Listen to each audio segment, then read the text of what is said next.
Hello, hello mga han, mga kabebe, mga mahal dyan sa buhay. Kumusta pa yung lahat guys? Ito pa yung DJ Maki 101.1 Team Power Flower.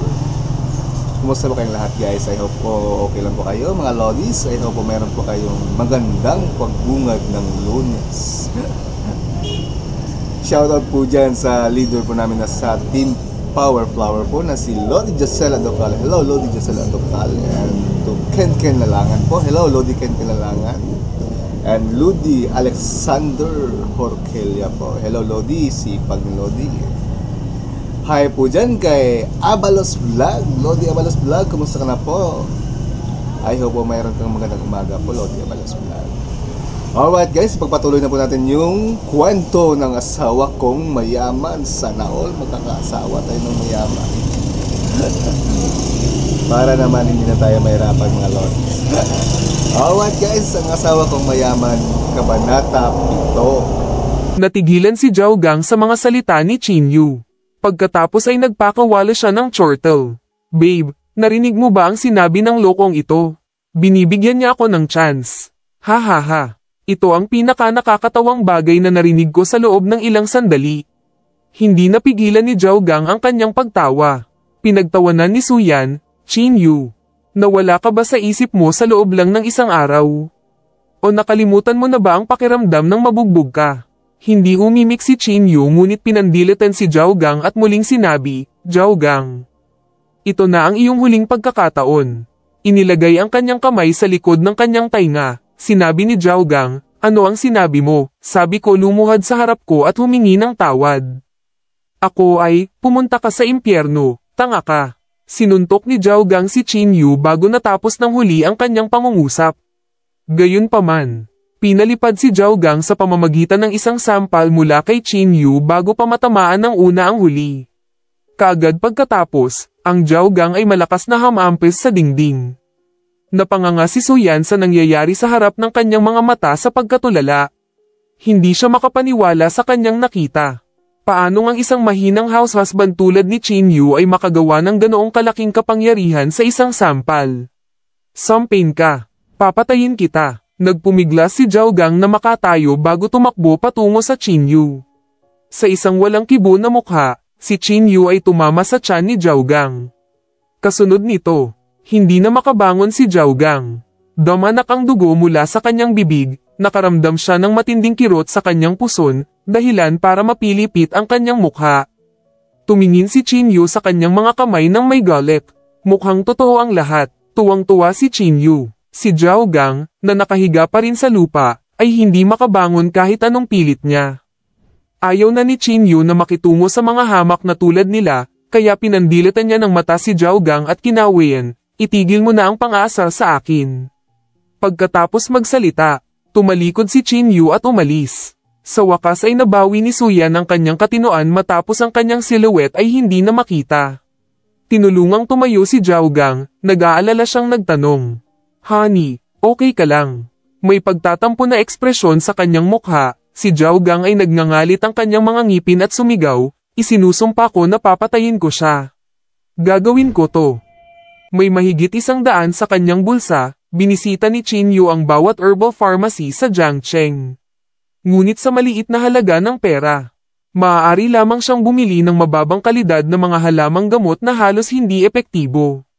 Sa palagay ko kailangan kong laruin ito sa pamamagitan ng tainga. Ibinaba ni Qin Yu ang kanyang ulo at tinitigan ang mga tuyong damo sa kanyang kamay habang nagbubuntong hininga. Sakto namang tumunog ang telepono ni Qin Yu sa sandaling iyon. Matapos kunin ang kanyang telepono, napansin niyang ang tumatawag ay walang iba kundi si Su Yan. Isang kislap ng pang-aalipusta ang sumilay sa mga mata ni Qin Yu bago niya sinagot ang tawag.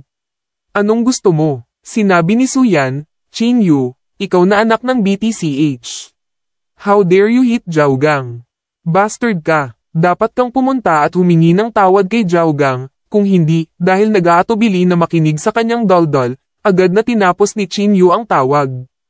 Napatulala si Su Yan sa mga pangyayari. Namumula ang mukha niya sa galit. Sinabi niya, how dare he end my call like this? Nangangamba ang kanyang mga ngipin, agad na tumawag muli si Su Yan. Anong gusto mo? Sabihin mo na. Inis na tanong ni Chinyu. Kinagat ni Suyan ang kanyang mga ngipin at tumugon, nakipag-ugnayan na si Zhao Gang Kuya Ho. Umupo ng mahigpit at maging handa sa darating. Talagang tatapusin ka niya. Pagkatapos noon, sabay-sabay na tinapos ni Suyan ang tawag. Biglang nalungkot si Chinyu. Si Brother Hu, na ang tunay na pangalan ay Lei Hu, ay isang kilalang tao sa Jiangcheng. Siya ay pinagsama-sama sa mga developer ng real estate at gumawa ng isang windfall. Kasalukuyan siyang may isang grupo ng mga kampan sa ilalim ng kanyang utos. Hindi labis na pananalita ang sabihing walang nang ahas na tumawid sa Lei Hu sa Jiangcheng. Napabuntong hininga si Chinyu at Ulong, masyado pa rin akong mahina. O kung hindi ko kailangang matakot sa mga katulad ni Lei Hu. Pagkasabi nito, walang ibang paraan si Chinyu kundi ang patuloy na pahusayin ang sarili sa sandaling iyon. Isang hakbang lang ang kaya niyang gawin. Sa ibang lokasyon, nakaupo si Yan Ruizu sa kanyang asyenda habang masayang tinatangkilik ang kanyang tsaa. Miss, 3 araw na lang magaganap ang handaan natin. Ito ang listahan ng mga dadalo na aking na-draft. Mangyaring tingnan. Ibinigay ng kalihimang dokumento kay Yan Ruizu. Agad niyang kinuha iyon at nag-browse sa listahan. Sa listahang iyon, bukod sa mga negosyante sa Jiangcheng, mayroon ding mga kilalang tao mula sa Chuzhou. Magdagdag ng isa pang tao, utos ni Yan Ruizu. Pansamantalang tanong ng sekretarya, Miss, pwede ko bang malaman kung sino ang tinutukoy mo? Chinyu, sagot ni Yan Ruizu na may bahagyang ngiti. Sa pagbanggit ng pangalan ni Chinyu, naging malungkot ang ekspresyon ng sekretarya. Miss, si Chinyu ay hindi isang entrepreneur, sabi ng sekretarya. Palibhas ay mukhang hindi nababahala, walang pakialam na nagpahayag si Yan Ruizu. Sinabi ko na nga siya. Hindi ko lang hahayaan na dumalo si Chinyu, ngunit ipapakilala ko siya sa lahat ng tao sa Jiangcheng.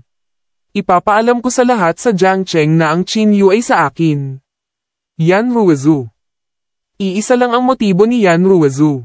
Gusto niyang ilagay si Chinyu sa mata ng bagyo ng Jiangcheng at patunayan kay Suyan na hindi siya walang kwenta. Hindi na kailangang sabihin. Susuko si Yan Ruizu kay Chinyu kung hindi niya mahawakan ng pressure. Kinagabihan, dinala ni Chinyu ang mga halamang binili niya kanina at naghanda para umuwi. Pagdating niya sa main entrance ng residential area, napansin niyang nakatayo doon si Yan Ruizu. Pinalamutian ng puting damit, ang kanyang mahabang buhok na dumadaloy sa malamig na simoy ng gabi. Nakuha niya ang atensyon ng lahat ng dumaan. Nang makita iyon, nagmamadaling lumapit si Chinyu sa kanya. Miss Ruizu, ano ang nagdala sa iyo dito? Tanong ni Chinyu. Inilibot ni Yan Ruizu ang kanyang mga mata at sumagot, syempre, para puntahan at bisitahin ka. Nakaramdam ng kaunting flattered, napakamot ng ulo si Chinyu. Dahil hindi niya alam kung ano ang isasagot. Anong dala mo? Tanong ni Yan Ruizu matapos mapansin ang mga halamang gamot sa kamay ni Chinyu. Kumuha na ako ng tradisyonal na Chinese medicine, sagot ni Chinyu. Kinuha ni Yan Ruizu ang bag ng mga halamang gamot mula sa kamay ni Chinyu at nagtanong sa pabirong paraan, So, Dr. Chin, sino ang gagamutin mo sa pagkakataong ito? Napakamot sa kanyang ulo, si Chinyu ay tumawa, hindi ito para sa paggamot. Hindi ko alam kung paano ipapaliwanag ito sa iyo. Napasinghap si Yan Ruizu ng medicinal herbs at nagkomento, na wala na ang mga halamang gamot na ito, tama ba? Bakit mo binili ang mga ito? Ibinuka ni Chinyu ang kanyang bibig, ngunit walang salitang lumabas mula rito. O baka wala kang sapat na pera. Sinulyapan ni Yan Ruizu si Chinyu na parabang alam niya ang kanyang kasalukuyang kahabag-habag na kalagayan. Tumango si Chinyu sa alanganin. Tumawa si Yan Ruizu at itinapon ang masamang halamang gamot sa basurahan. Ipapadala kita sa ibang pagkakataon, sabi ni Yan Ruizu. Alright guys, natapos na naman po yung panibagong kwento po natin ng Kabanata 7 ng Asawa Kong Mayaman. Sana all na lang po talaga mga lods. Alright guys, ito po yung DJ Makib 101.1 Team Power Flowers po. Thank you so much po sa inyo lahat guys. Paki-share na lang po and paki-like mga lodies. Have a nice day everyone po. Bye-bye.